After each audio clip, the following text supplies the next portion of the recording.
भयंकर। सूर्य ग्रहण के बाद कोरोना होगा क्वारंटीन, क्या दूर होगी महामारी? आपकी राशि पर कैसा होगा असर? सूर्य ग्रहण में क्या करें, क्या ना करें? इंसान और धरती के लिए कितना विनाशकारी? ग्रहण के असर से कैसे बचें? ये ग्रहण भयंकर है। नमस्कार, एबीपी गंगा देख रहे हैं आप, मैं हूं अवधेश। 21 जून साल का सबसे बड़ा दिन है। रविवार का दिन एक और मामले में खास है। इस दिन है 2020 का पहला सूर्य ग्रहण। सूर्य ग्रहण की विज्ञान और ज्योतिष विज्ञान दोनों लिहाज से अहमियत होती है। सूर्य ग्रहण ऐसे समय आया है जब देश कई आपदाओं, कई मुसीबतों का एक साथ सामना कर रहा है, और जाहिर है कि जब देश मुश्किलों का सामना करेगा तो हम नागरिक उससे अछूते नहीं रहेंगे। ज्योतिष विज्ञान के मुताबिक देश की भी राशि होती है। सूर्य ग्रहण जैसी घटनाएं देश को प्रभावित करती हैं। कोरोना वायरस का खतरा, सीमा पर पड़ोसियों से तनाव, रह रहकर तूफान, भूकंप जैसी आपदाओं का देश सामना कर रहा है, और माना जा रहा है कि यह ग्रहण गड़बड़ है, भयंकर है। सूर्य ग्रहण पर लगातार एबीपी गंगा पर खबरें चलती रहेगी। इस समय देश के प्रतिष्ठित 5 ज्योतिषाचार्यों के साथ हम मंथन करेंगे कि सूर्य ग्रहण आखिर क्या कहता है भारत का भविष्यफल। लेकिन पहले देखेंगे कि सूर्य ग्रहण को लेकर क्या कहता है धर्म और क्या कहता है धर्म का विज्ञान।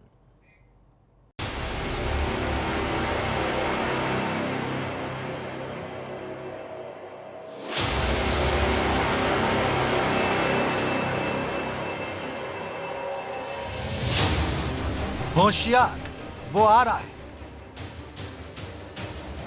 सावधान, ये तारीख बहुत खतरनाक है। ये तस्वीर बहुत खौफनाक है।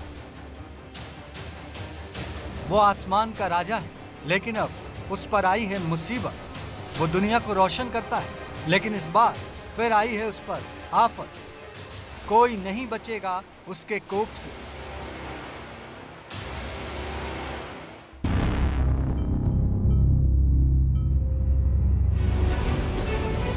जमीन से लेकर आसमान तक, दरिया से दरख्त तक, हर आम व खास पर होगा इसका असर। 9 ग्रह, 12 राशियां, 27 नक्षत्र और योग सब आ जाएंगे उसकी जद में।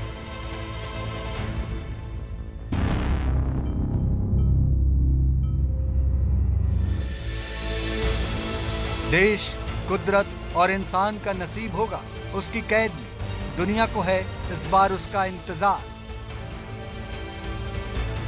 जब दिन बस चढ़ने ही वाला होगा, बस उसकी तपिश का एहसास शुरू ही होगा, लेकिन वो मध्यम पड़ जाएगा और कुछ पलों के लिए पूरी तरह से ढक जाएगा।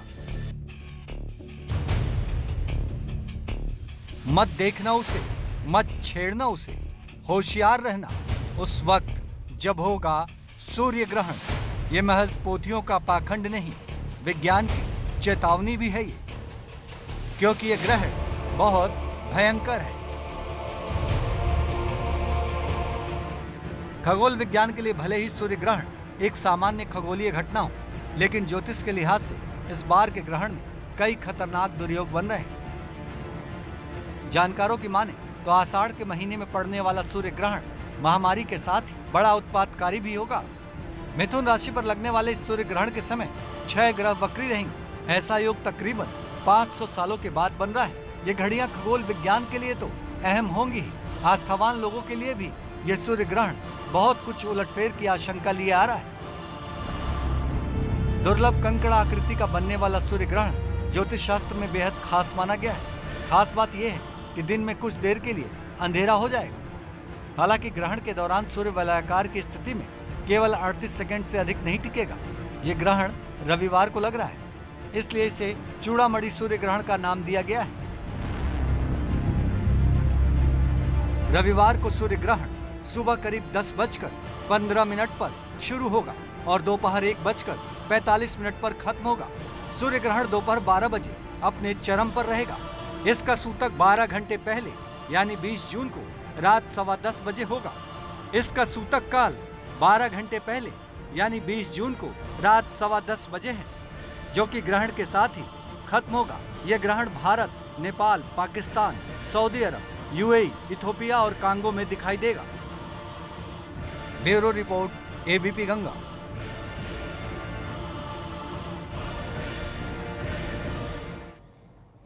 तो ग्रहण कैसे लगेगा, कब लगेगा, क्यों खास है, वो हमने आपको बता दिया।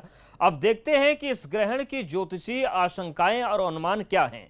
हमारे साथ देश के 5 दिग्गज ज्योतिषी जुड़ रहे हैं, जिनसे इस मुद्दे पर हम बात करेंगे। हमारे साथ हैं के दुबे पद्मेश जी, ज्योतिषाचार्य हैं। गुंजन वार्ष्णेय जी हमारे साथ जुड़ गए हैं, आप भी ज्योतिषाचार्य हैं। आचार्य पंडित पवन त्रिपाठी जी हमारे साथ जुड़ गए हैं। डॉक्टर शैलेश तिवारी और doctor Harleen Kaur tarot card reader हैं। आप सभी का बहुत स्वागत है। और सबसे पहले के दुबे पद्मेश जी आपके पास आ रहे हैं।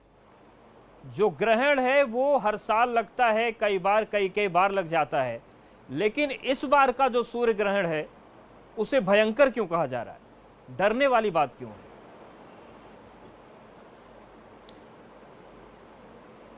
हर वर्ष 3 से लेकर के 7 ग्रहण तक पड़ सकते हैं, जिसमें कुछ सूर्य ग्रहण होते हैं, कुछ चंद्र ग्रहण होते हैं।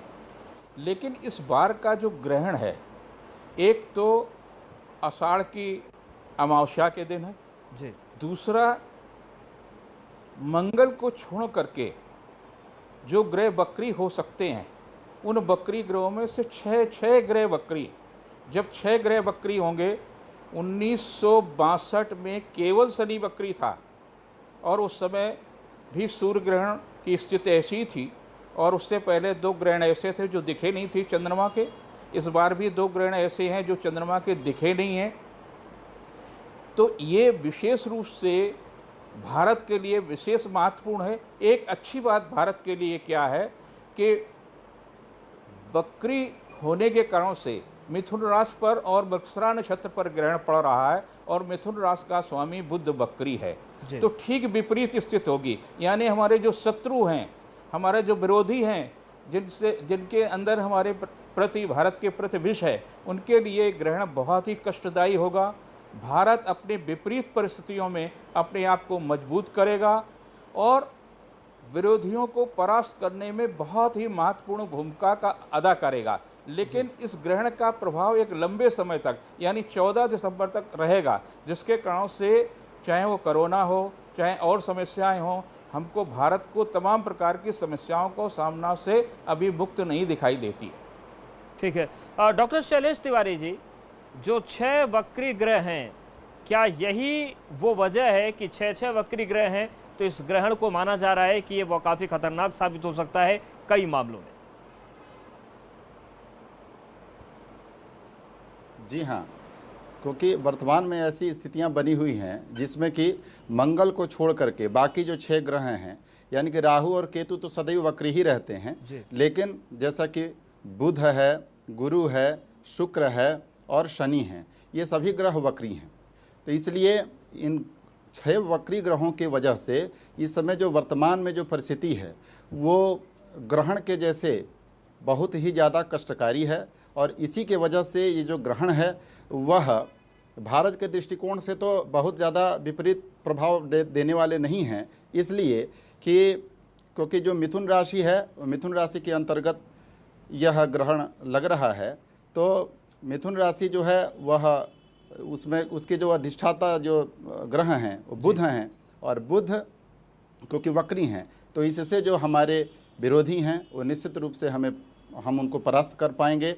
कोरोना जैसी महामारी से भी हम निपटने में कामयाब होंगे। लेकिन 6 ग्रह क्योंकि वक्री हो रहे हैं, तो इसलिए पीड़ा जो है अवश्य ही इस ग्रहण से रहेगी। ठीक है। गुंजन जी, जब हम 6 ग्रहों की बात कर रहे हैं कि 6 ग्रह वक्री हैं, तो हर ग्रह किसी न किसी भाव का नेतृत्व करता है, किसी भाव का स्वामी होता है। तो कौन कौन से भाव हैं जो इन वक्री ग्रहों के बीच लगने वाले ग्रहण की वजह से पीड़ित हो सकते हैं? कौन कौन सा भारतवर्ष का जो क्षेत्र है, जो अलग अलग क्षेत्र होते हैं, कहाँ कहाँ दिक्कतें आ सकती हैं? जी जी जी, जैसे कि हम सबसे पहले अगर बात करेंगे बुध की, जो कि मिथुन राशि का ही स्वामी है बुध। बुध होता है ज्ञान का, यानी कि हम लोगों की जो बुद्धि है उस पर वास करता है। तो जो व्यक्ति की बुद्धि है, एक स्पेसिफिक किसी व्यक्ति को ले लें या पूरे देश को ले लें, तो जो बुद्धि है किसी की भी, उस पर वो बहुत ज़्यादा इफेक्ट कर सकता है। बृहस्पति की बात करें तो ज्ञान का कारक है, यानी कि नॉलेज के क्षेत्र में, विद्या के क्षेत्र में। जैसा कि हम सभी जानते हैं, कोरोना की वजह से लॉकडाउन हुआ, लॉकडाउन की वजह से जितने भी विद्यार्थी हैं उनकी शिक्षा पे बहुत बड़ा इफेक्ट पड़ा है। मार्च से लेके अभी तक कोई भी विद्यार्थी अच्छी तरह से शिक्षा प्राप्त नहीं कर पाया है, और आगामी दिनों में भी शिक्षा के क्षेत्र में बहुत प्रॉब्लम आने की संभावनाएं दिख रही हैं। साथ ही अगर बात करें शुक्र की, तो शुक्र फैशन इंडस्ट्री का मालिक है। फैशन में अगर हम देखें, बॉलीवुड में देखें, तो अभी हाल फिलहाल में ही 3-4 मौतें हमारे सामने आई हैं, सुसाइड केस भी आए हैं। तो हर तरफ से, हर क्षेत्र में, शनि की बात करें तो शनि हमारा जज का कार्य करता है, यानी कि न्याय करता है।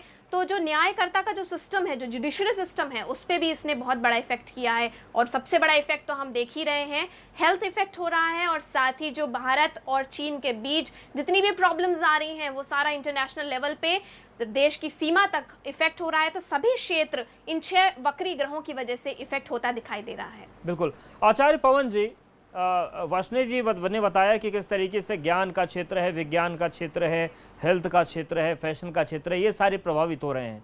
लेकिन अगर हम प्राकृतिक आपदाओं के लिहाज से देखें, क्योंकि प्राकृतिक आपदाओं का सिलसिला चल रहा है, कहीं कोई तूफान आ जाता है, कहीं पर भूकंप आ जाते हैं, तमाम तरह की चीज़ें हो रही हैं, उसको लेकर क्या क्या स्थितियां बनेंगी और कौन सा ग्रह किसका कारक हो जाएगा? देखें, ये जो वैसे तो हम विज्ञान की बात करें तो ये ग्रहण एक सामान्य खगोलीय घटना मात्र है, लेकिन हमारे ज्योतिष शास्त्र के माध्यम से, धर्म विज्ञान के माध्यम से इसकी विस्तृत चर्चा की गई है।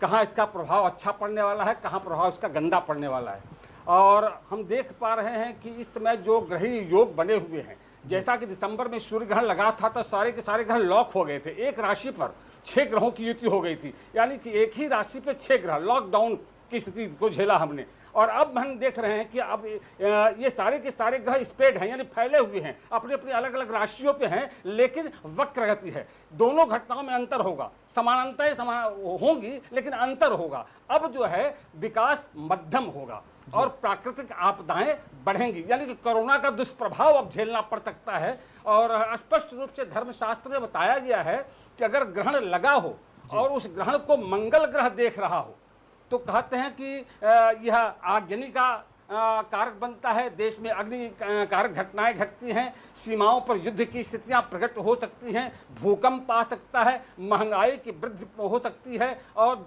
चोरी, डकैती और तस्करी की वृद्धि हो सकती है। तो निश्चित रूप से यह पृथ्वीवासियों के लिए भी, जो जीव जगत है, इनके लिए भी बहुत अच्छा योग संयोग नहीं लेके आया हुआ है। साथ में पृथ्वी के अंदर यानी भूगर्भ में भी हलचल मचने की संभावनाएं प्रबल हैं। प्राकृतिक विक्षोभ, जैसा कि हम जानते हैं कि एक ग्रही संयोग बनता है कि सूर्य और चंद्रमा और पृथ्वी, ये जो एक क्रम में जब स्थापित होते हैं तो मैग्नेटिक फेस कहीं एक विक्षोभ पैदा करता है, जिसके कारण से जमीन के ऊपर रहने वाले सारे जीव जगत और जमीन के अंदर, ये दोनों जहां विप्लव होते हैं और प्रभावित, मतलब कुल मिलाकर ये माने कि बहुत कुछ विध्वंस होने वाला है, वही समझने की कोशिश आप लोगों से करेंगे। डॉक्टर हरलीन कौर जी, जो आपके कार्ड्स हैं वो क्या कह रहे हैं? क्या उसी तरफ इशारा कर रहे हैं जिस तरफ सारे ज्योतिषाचार्य इशारा दे रहे हैं? के कार्ड्स ओपन किए हैं और मैं हर महीने का बता देती हूँ कैसा रहेगा। जैसे कि एक फोरकास्टिंग थी ही सबकी कि सितंबर के बाद से कम होने लगेगा। तो अगर हम इस महीने की बात करें, ग्रहण के आसपास जो टाइम रहेगा, उसमें जो मेरा कार्ड है ये डिप्रेशन को शो करता है। डिप्रेशन दिखाता है, 9 ऑफ स्वॉर्ड्स है, तलवारें दिख रही हैं। तो एनिमीज रहेंगे, दुश्मन भी रहेंगे जो वार करेंगे पीठ पीछे से। तो पूरे जगह पर आसपास डिप्रेशन का थोड़ा सा सेंसिटिव माहौल जरूर रहेगा इस महीने। तो ग्रहण का जो ये असर है वो इस महीने तो दिखेगा ही। जैसे कि 45 डेज या 15 डेज तक आगे देखो, 15 डेज तक तो उतना अच्छा असर नहीं दिखने वाला। अगले महीने की बात करें तब भी थोड़ा सा लॉसेस महसूस हो सकते हैं, जैसे कि कुछ परेशानियां आ रही हैं, हमने कुछ खो रहे हैं या कुछ परेशानी है। उसके अगले महीने अगर मैं बात करती हूँ तो यही कह रहे हैं कि आपको अपने प्लान्स किसी को डिस्क्लोज नहीं करने। कहीं ना कहीं ऐसा कोई हो सकता है जैसे कोई जासूसी करे या कोई पीठ पीछे से कुछ ना कुछ किसी से हेल्प ले, तो यहाँ से आपको वही देखना है कि बॉयकॉट भी करना है, हमें जासूसी से भी बचना है, बिकॉज प्रॉब्लम तो दिख रही है। बट सितंबर से जो मैं देख पा रही हूँ तो बहुत पॉजिटिव टाइम है। व्हील ऑफ फॉर्चून का कार्ड है, चेंजेस दिख रहे हैं, तो चेंज होगा। तो अभी तो ये 2-3 महीने का ये है टाइम, ये जो ग्रहण है ये असर तो दिखाएगा ही। ठीक है, असर पर ही बात कर रहे हैं। है। आचार्य पद्मेश जी, आपने कहा कि 1962 में जब ग्रहण की स्थितियां बनी थी उस वक्त चंद्र ग्रहण दिखा नहीं था, सूर्य ग्रहण कुछ ऐसा ही था, लेकिन उस वक्त एक ग्रह वक्री था, इस बार 6 ग्रह वक्री हैं और उस वक्त युद्ध हुआ था। तो क्या ये माने कि एक ग्रह वक्री था तो 2 देशों के बीच हुआ और 6 वक्री हैं, तो कहीं विश्व युद्ध जैसी संभावना तो नहीं बन जाएगी?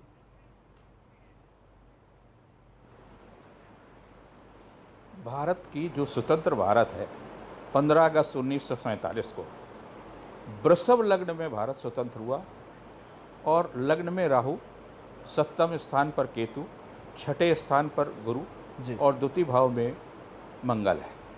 बाकी 5 ग्रहों की जो स्थितियां हैं वो तीसरे भाव में है। पाकिस्तान का जो जन्म है वो मेष लग्न में है, नेपाल मिथुन लग्न का है, कर्क लग्न का पाकिस्तान चीन है। तो इस प्रकार से जो हमारे लिए वृष लग्न के लिए जो परिस्थितियां बनेंगी, जैसे आपने पूछा कि ये कहाँ कहाँ क्या क्या संभावनाएं ये ग्रहण दे सकता है, तो सबसे ज़्यादा चीन को नुकसान देने वाला ये ग्रहण है। चीन की आर्थिक स्थितियों को, चीन का जो छिपा हुआ रूप है, एक सम्मानित रूप है, उसका पर्दाफाश होगा। सारे दुनिया में उसका सम्मान गिरेगा, उसकी मार्केट गिरेगी, उसकी परिस्थितियां नीचे आएंगी और उसको बहुत सारे मामलों में 14 दिसंबर से पहले समझौता करने पड़ेंगे, उसकी स्थितियों में कमजोरी आएगी। जहाँ तक पाकिस्तान की बात है, मेष लग्न का है, पहले भी मैं कह चुका हूँ कि भारत के तीसरे भाव में विष योग है। विष योग के कारण से हमको पड़ोसी से कभी भी लाभ नहीं होने वाला है, किसी भी देश से लाभ नहीं होने वाला। हम चाहें कितना उनके लिए वो उपकार करें, भारत कुछ भी करे, लेकिन इनके अंदर हमारे प्रति विष ही रहेगा। और जब विष हमारे प्रति रहेगा तो इनसे हम कैसे सम्मान की, सुरक्षा की बात कर सकते। जरा सा देश नेपाल है, वो भी हमको आंख दिखा दे रहा है। उसका मूल कारण है कि उसकी जो लग्न है वो लग्न ही हमारे विपरीत है। तो हम उसकी कितनी में मदद करें, कुछ भी करें, लेकिन वो ठीक है, मतलब ये माने कि भारतवर्ष की कुंडली और जो वर्तमान सूर्य ग्रहण है उसका संयोग ये बता रहा है कि पड़ोसियों से दिक्कतें बनी रहेगी। भारतवर्ष की कुंडली की हमने बात की, लेकिन भारतवासियों का क्या होने जा रहा है इस ग्रहण के चलते, ये भी हम जानने की कोशिश करेंगे, बातचीत करेंगे। सभी ज्योतिषाचार्य हमारे साथ मौजूद है। यहाँ पर वक्त एक बहुत छोटे से ब्रेक का है। जपा कुसुम संकाशं काश्यपेयं महाद्युतिं तमोरि सर्व पापघ्नं प्रणतोऽस्मि दिवाकरम्।